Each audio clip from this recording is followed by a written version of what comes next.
آیت نمبر 12 تا 17 درس قرآن پیش کریں گے۔ السلام علیکم ورحمۃ اللہ وبرکاتہ۔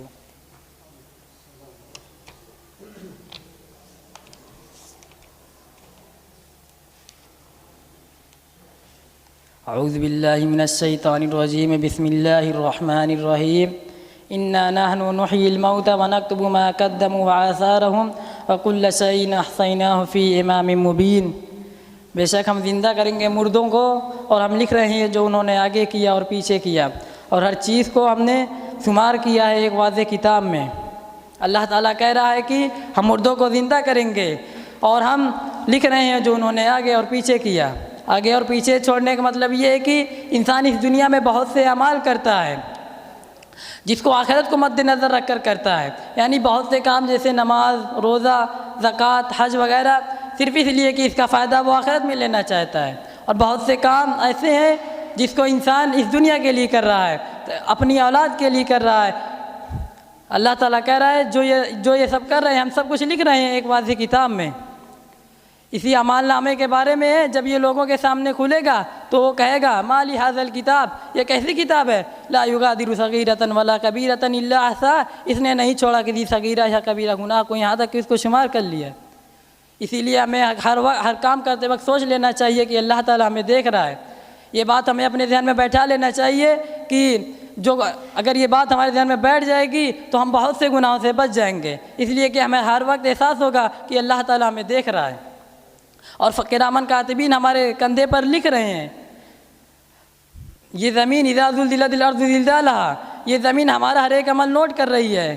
آج یہ بات سمجھنا، کل تک یہ بات سمجھنا بہت مشکل تھا، آج بہت آسان ہو گیا ہے۔ ہم یہاں پر ہیں، ہماری ویڈیو بن رہی ہے، اللہ تعالیٰ نے یہ نظام پہلے سے بنا دیا ہے۔ ہم یہاں پر ہیں، ہمارا ہر ایک عمل ریکارڈ ہو رہا ہے، کل اللہ تعالیٰ کی عدالت میں پیش ہوگا، اور وہاں پر تمام لوگ ہوں گے، ان الاولین والآخرین، پہلے سے لے کر آخر کے تمام لوگ ہوں گے، اور وہ دیکھیں گے کہ ہم نے اس دنیا میں کیا کیا کیا۔ اللہ تعالیٰ کہہ رہا ہے کہ ہم تمام اعمال لکھ رہے ہیں، اسی لیے ہمیں اس چیز کو اپنے ذہن میں بیٹھا لینا چاہیے کہ جو ہم بول رہے ہیں، سن رہے ہیں، کسی کے ساتھ بیٹھ کر غیبت کر رہے ہیں، سب اللہ تعالیٰ کے یہاں ریکارڈ ہو رہا ہے، کل ہمیں اس کا حساب دینا ہے۔ وَاضْرِبْ لَهُم مَثَلًا أَصْحَابَ الْقَرْيَةِ إِذْ جَاءَهَا الْمُرْسَلُونَ، اور تم بیان کرو ان سے ایک مثال کو گاؤں والوں کی جب ان کے پاس رسول آئے۔ نبی صلی اللہ علیہ وسلم سے کہا جا رہا ہے کہ آپ ان کو مصر والوں کی، بستی والوں کی داستان سنائیے جب کہ ان کے پاس رسول آئے، یعنی جب ان کے پاس رسول آئے اس وقت کے جو حالات تھے آپ ان کے سامنے بیان کیجئے، تاکہ ان کے سمجھ میں آ جائے اگر یہ بھی اسی طرح کا رویہ اختیار کریں گے تو ان کے ساتھ بھی وہی ہوگا جو ان کے ساتھ ہوا۔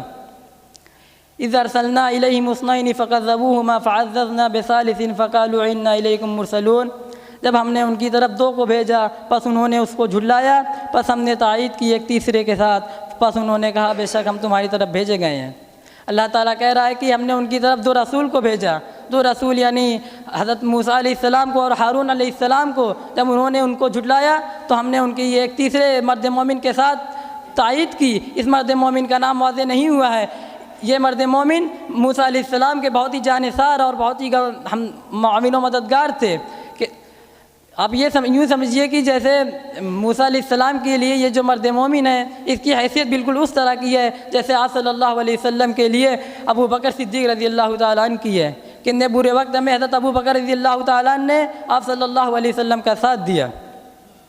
تیسرے سے تائید کرنے کا مطلب یہ ہے کہ جب اللہ تعالیٰ نے موسیٰ اور ہارون علیہ السلام کو بھیجا انہوں نے تکذیب کی، تو اس لیے کہ یہ بنی اسرائیل تھے اور وہ قبطی تھے۔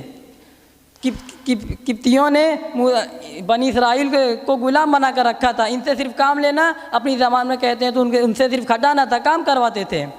جب انہوں نے موسیٰ اور ہارون علیہ السلام کو جھٹلایا تو اللہ تعالیٰ نے ایک تیسرے سے تائید کی۔ یہ آدمی خود انہی کی خاندان کا تھا، فرعونیوں کے شاہی گھرانے کے تھا، تو جب یہ آدمی جو انہی کے اپنی خاندان کا ہے تو اس کی بات کا جو اثر لوگوں پر پڑے گا وہ اس کو کیسے کاٹیں گے؟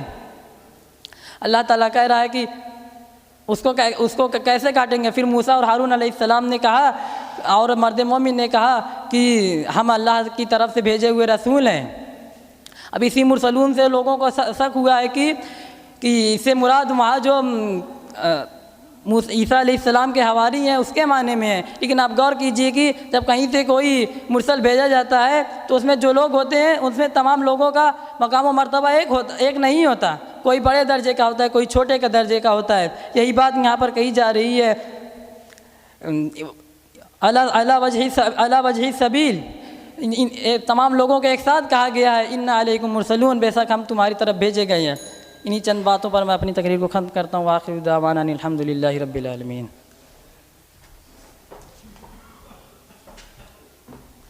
اگلے مساہم ہے محمد کاشف، جو سورہ سبا آیت نمبر 31 تا 34 کا درس پیش کریں گے۔ میں محمد کاشف سے درخواست کرتا ہوں کہ اسٹیج پر آئیں۔ السلام علیکم ورحمۃ اللہ وبرکاتہ۔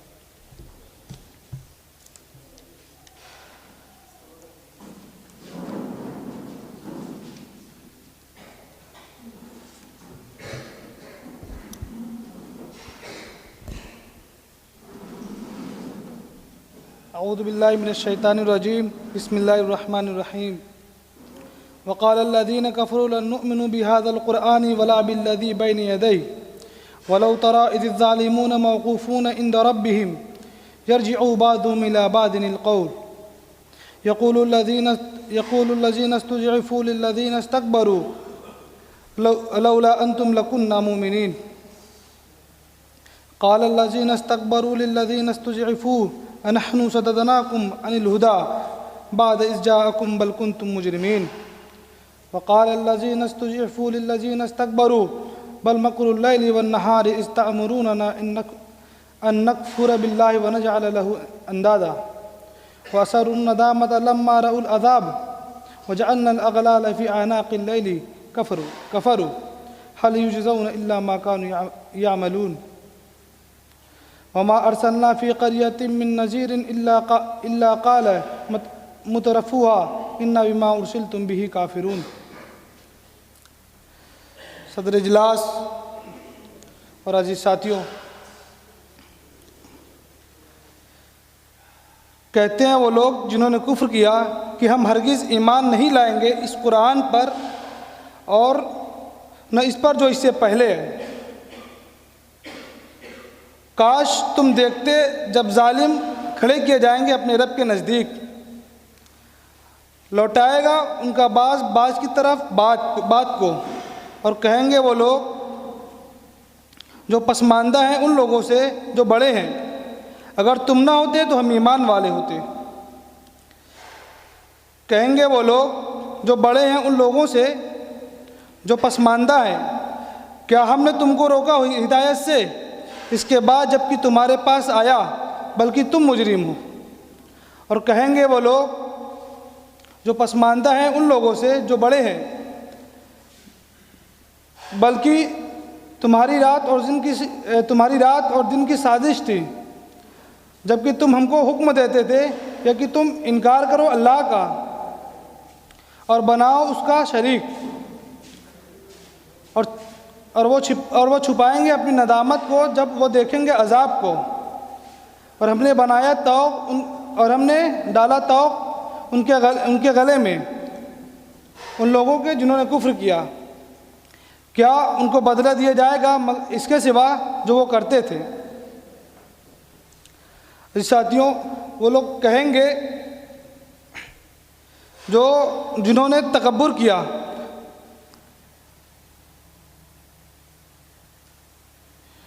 وہ لوگ کہیں گے کہ ہم ایمان نہیں لائیں گے اس قرآن پر اور نہ اس چیز پر، اس قرآن ولا بالذی بین یدیہ، اس سے مفسرین نے اس سے دو چیزیں تعبیر کی ہیں۔ ایک یہ کہ جو آگے کی چیزیں ہیں، جیسے کہ جس سے قرآن ڈراتا ہے عذاب سے اور قیامت کے دن سے، اور اس سے پہلے جیسے تورات اور جو بعض کی صحیفے آئے ہیں آسمانی صحیفے، اس چیز کے بارے میں بتاتا ہے۔ تو کافرین اس چیز کے بارے میں کہتے ہیں کہ ہم اس چیز پر نہ قرآن پر ایمان لائیں گے اور نہ اس چیز پر۔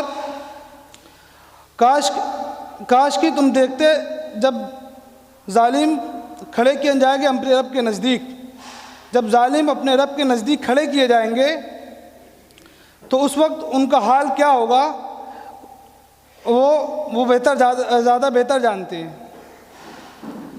اور وہ کٹ حجتیاں کریں گے ایک دوسرے کے بارے میں، وہ ایک دوسرے پر الزام تراشی کریں گے، الزام لگائیں گے کہ ہم نے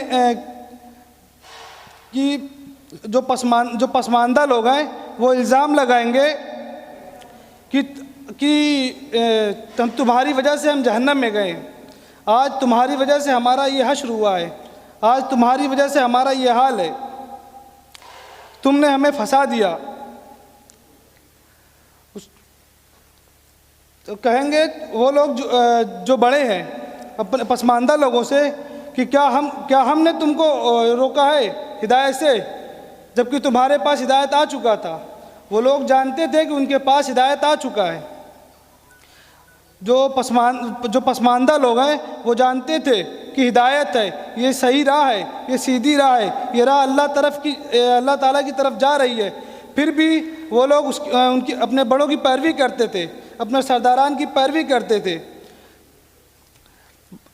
تو وہ کہتے ہیں کہ بلکہ ہم نہیں، تم مجرم ہو، تم ہم پر الزام نہ لگاؤ، اس کی وجہ تم ہو، تم ہماری پیروی کرتے تھے، یہ تو ہم تھے کہ جو ہم تم کو بھٹکاتے تھے۔ اور کہیں گے پسماندہ لوگ ان لوگوں سے جو تکبر کرتے تھے کہ یہ تمہاری سازشیں تھی، تم رات اور دن ہمارے پاس آتے تھے کہ تم اللہ کی نافرمانی کرو، وہ تمہارا راستہ نہیں ہے، تمہارا راستہ یہ ہے جس پر ہم چل رہے ہیں، تم ہماری پیروی کرو۔ اور وہ ان کو اس چیز کا مشورہ دیتے تھے اور رات و دن مشورہ دیتے تھے کہ تم بناؤ اللہ کا شریک، اور وہ اپنی ندامت کو چھپائیں گے جب وہ عذاب کو دیکھیں گے، وہ اپنی ندامت کو چھپائیں گے جب وہ عذاب دیکھیں گے۔ تو جب وہ اپنے سرداران کے پیچھے چلیں گے، جب وہ ان کی پیروی کریں گے، وہ برائی کی راہ پر چلیں گے، جب اللہ تعالیٰ کے سامنے ان کو پیش کیا جائے گا تو وہ اللہ تعالیٰ سے یہ بات رکھیں گے کہ اے اللہ ہم ان کی وجہ سے یہاں پر آئے ہیں، کہ اے اللہ تو اگر جو سزا دے رہا ہے، جو سزا ہمیں دے رہا ہے وہ سزا ان کو اس کا ڈبل دے، مطلب دوگنا کر دے۔ وآخر دعوانا الحمدللہ رب العالمین۔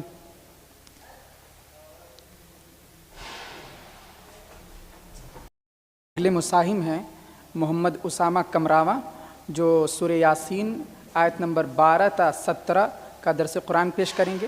محمد اسامہ تشریف لے آئیں۔ محمد اسامہ کی عدم موجودگی میں میں اگلے مساہم طلحہ قیوم کو دعوت دیتا ہوں، جو سورہ یاسین آیت نمبر 71 تا 76 درس قرآن پیش کریں گے۔ طلحہ قیوم۔ السلام علیکم۔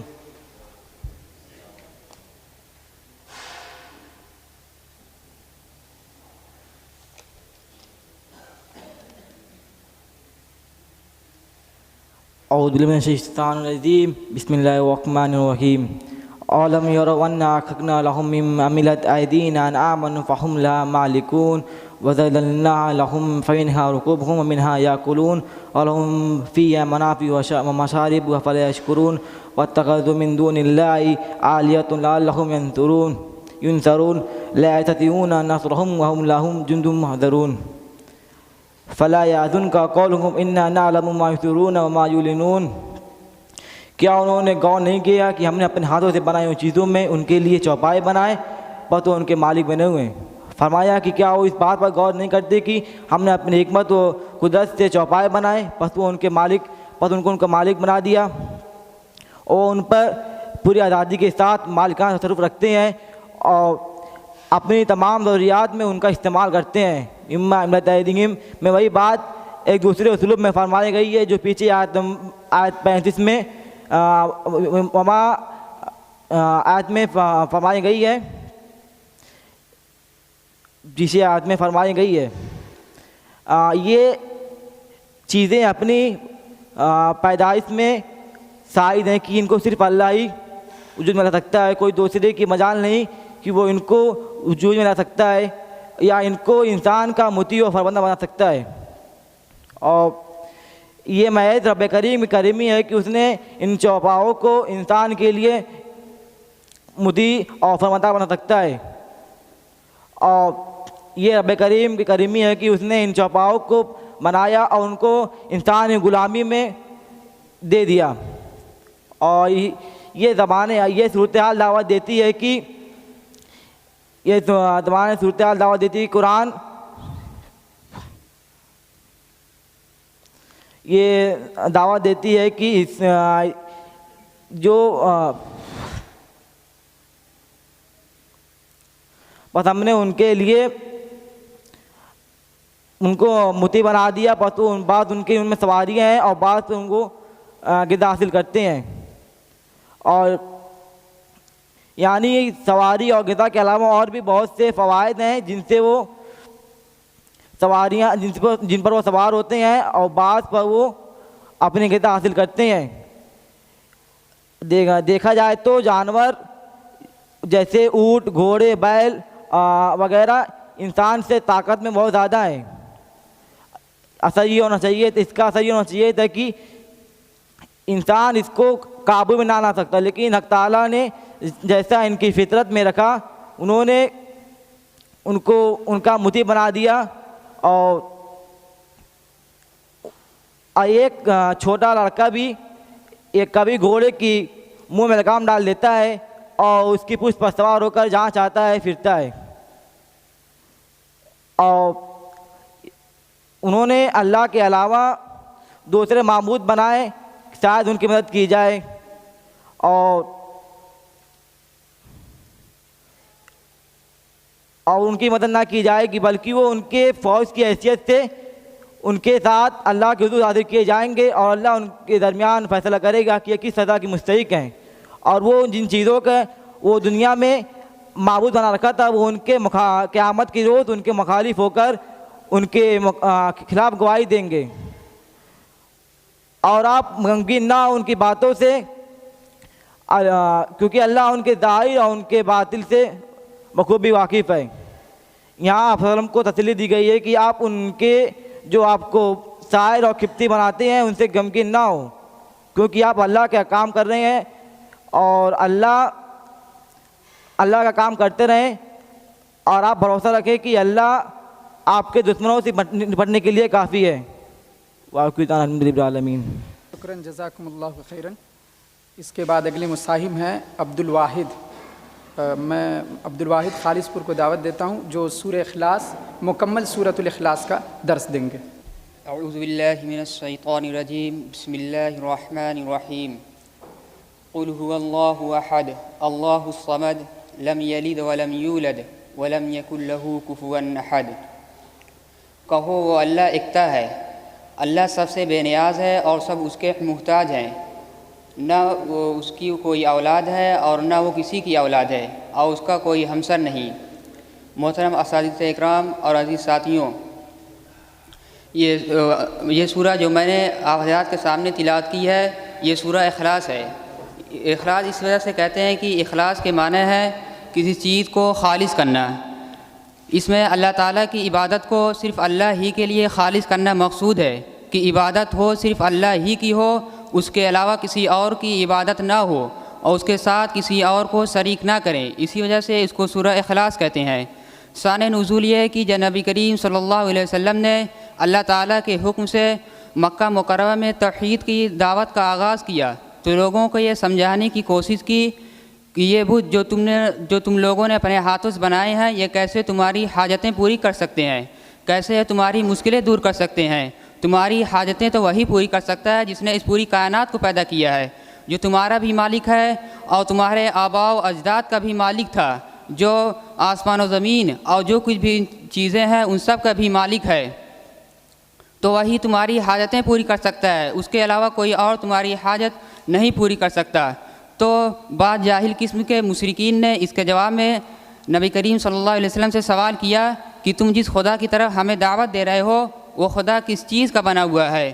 وہ چاندی کا بنا ہوا یا سونے یا پتھر یا مٹی کا بنا ہوا ہے؟ کیونکہ ان کے ذہن میں خداؤں کا تصور ان کے وہی بتوں کی طرح تھا جن کو وہ اپنے ہاتھوں سے بناتے تھے، کہ کوئی بت پتھر کا بنا ہوا ہوتا تھا، کوئی مٹی کا بنا ہوا ہوتا تھا، کوئی سونے کا بنا ہوا ہوتا تھا. تو انہوں نے بھی اللہ کے بارے میں یہی گمان کیا کہ تمہارا خدا کس چیز کا بنا ہوا ہے. اور بعض نے یہ سوال کیا کہ کہ تمہارے خدا کا نسب نامہ کیا ہے، کہ تمہارا خدا کس کا بیٹا ہے، کہ تمہارا خدا کس کا والد ہے۔ کیونکہ جب ہم کسی انسان کے بارے میں معلومات حاصل کرتے ہیں تو ہم اس سے سوال کرتے ہیں کہ تم کس کے بیٹے ہو، تمہارا باپ کون ہے، تمہارا دادا کون تھا، تو ہمیں اس کے بارے میں معلومات حاصل ہوتی ہے اور اس سے ہمیں اس کا نسب معلوم ہوتا ہے۔ تو اس کے جواب میں یہ سورہ نازل ہوئی ہے جس میں عجیب و غریب انداز میں اللہ تعالیٰ کی صفات کو بیان کیا گیا ہے۔ اس سورہ کی پہلی آیت ہے قل هو اللہ احد۔ یہ نبی کریم صلی اللہ علیہ وسلم کو خطاب ہے کہ اے نبی آپ کہہ دیجئے، یعنی جو یہ فضول باتیں کر رہے ہیں کہ یہ اللہ کس چیز کا بنا ہوا ہے، سونے کا بنا ہوا ہے یا چاندی یا لوہے یا مٹی کا بنا ہوا ہے، تو آپ کہہ دیجئے کہ وہ اللہ یکتا ہے۔ یہاں لفظ احد استعمال ہوا ہے۔ احد اور واحد دونوں کے معنی عربی زبان میں ایک کے ہوتے ہیں، لیکن دونوں میں فرق ہے۔ واحد ایک یا دو کے مقابلے میں آتا ہے، لیکن یعنی اگر یہ کہا جائے کہ اللہ واحد ہے تو اللہ دو نہیں ہے، تین نہیں ہے، اللہ صرف ایک ہی ہے۔ لہذا واحد دو سے اب ایک سے زیادہ کے احتمال ختم کرنے کے لیے آتا ہے، اور احد اسے کہتے ہیں کہ جس کا کوئی سرے سے جز ہی نہ ہو، وہ کسی چیز سے مرکب نہ ہو۔ لہذا اللہ واحد ہے، وہ کسی چیز سے مل کر نہیں بنا ہے۔ تو یہ مشرکین کا سوال ہی غلط ہے جو یہ سوال کر رہے تھے کہ اللہ کس چیز کا بنا ہوا ہے۔ اللہ الصمد، اللہ بے نیاز ہے۔ صمد کہتے ہیں کہ ساری مخلوقات اس کی محتاج ہو اور وہ کسی کا محتاج نہ ہو۔ لہذا جو بھی چیزیں ہیں وہ سب اللہ کی محتاج ہیں اور اللہ کسی کا محتاج نہیں ہے۔ لم یلد ولم یولد، یہ ان کو خطاب ہے جو کہہ رہے تھے کہ اللہ کا نسب نامہ کیا ہے، تو فرمایا کہ لم یلد ولم یولد، نہ اس کی کوئی اولاد ہے اور نہ وہ کسی کی اولاد ہے۔ ولم یکن لہ کفوا احد، اور اللہ کے لیے کوئی ہمسر نہیں ہے۔ کفو کہتے ہیں مماثل، ہم رتبہ اور مسابق کہتے ہیں۔ لہذا اللہ باپ اور بیٹا ہونے کے اعتبار سے بھی اور دوسری چیزوں کے اعتبار سے بھی اللہ کی کوئی چیز ہمسر نہیں ہے۔ لہذا عبادت ہو تو صرف خالص اللہ ہی کی عبادت ہو، اس کے علاوہ کسی اور کی عبادت نہ ہو۔ اس کی عبادت میں ہم کسی فرشتے، کسی نبی یا رسول، کسی ولی اللہ کو ذریعہ بنا کر اس کی عبادت میں شریک نہ کریں، صرف خالص ہم اللہ ہی کی عبادت کریں۔ یہ سورہ اخلاص کا ترجمہ اور مختصر تفسیر و تفسیر ہے جس کو میں نے آپ حضرات کے سامنے پیش کیا ہے۔ اب ان کے بعد میں اللہ تعالیٰ سے دعا گو ہوں کہ اللہ تعالیٰ ہم سب کو توحید خالص کو سمجھنے اور اس پر عمل کرنے کی توفیق عطا فرمائے۔ وما علینا الا البلاغ۔ زادک اللہ فضلا وجزاک خیرا۔ اس کے بعد میں اگلے مساہم محمد عادل مہوارہ کو دعوت دیتا ہوں، یہ بھی سورہ اخلاص کا مکمل درس دیں گے۔ محمد عادل۔ السلام علیکم ورحمۃ اللہ وبرکاتہ۔ اعوذ باللہ من الشیطان الرجیم، بسم اللہ الرحمن الرحیم۔ قل هو اللہ احد اللہ الصمد لم یلد ولم یولد ولم یکن لہ کفوا احد۔ صدق اللہ العظیم۔ ترجمہ، کہہ دو اللہ ہے، وہ یکتا ہے اور وہ بے نیاز ہے اور سب اس کے محتاج ہیں۔ نہ اس کا کوئی بیٹا ہے اور نہ وہ کسی کا بیٹا ہے اور اس کا کوئی ہمسر نہیں۔ یہ سورہ اخلاص ہے۔ اس صورت میں توحید خالص کی دعوت دی گئی ہے۔ جب مشرکین عرب کے سامنے اللہ رب العزت کی دعوت پیش کی گئی تو ان لوگوں نے سوال کیا کہ آپ جس معبود کی ہمیں دعوت دے رہے ہیں، اس معبود کا حسب و نسب کیا ہے؟ اس وجہ سے کہ اللہ کی عرب کا یہ دستور تھا کہ جب ان کے سامنے کسی بھی شخص کے بارے میں اگر بات کی جاتی تو یہی سوال کرتے کہ اس کا حسب و نسب کیا ہے اور یہ کس قبیلے سے تعلق رکھتا ہے۔ اسی لیے جب ان کے سامنے اللہ رب العزت کے بارے میں دعوت پیش کی گئی تو ان لوگوں نے سوال کیا کہ اللہ رب العزت کون اور کیسا ہے، وہ کس چیز کا بنا ہے، سونا چاندی مٹی پیتل کس چیز کا بنا ہے۔ ان کا گمان یہی تھا، جیسے کہ ان کے یہاں مختلف قسم کے معبود ہوتے تھے تو سمجھتے تھے کہ جس طرح ہمارے یہاں معبود ہوتے ہیں سونا چاندی وغیرہ کے، ہو سکتا ہے یہ محمد صلی اللہ علیہ وسلم کے بارے میں کہ یہ ہو سکتا ہے یہ بھی انہی میں سے کسی چیز کا معبود ہمارے پاس لے کر آئے ہوں گے۔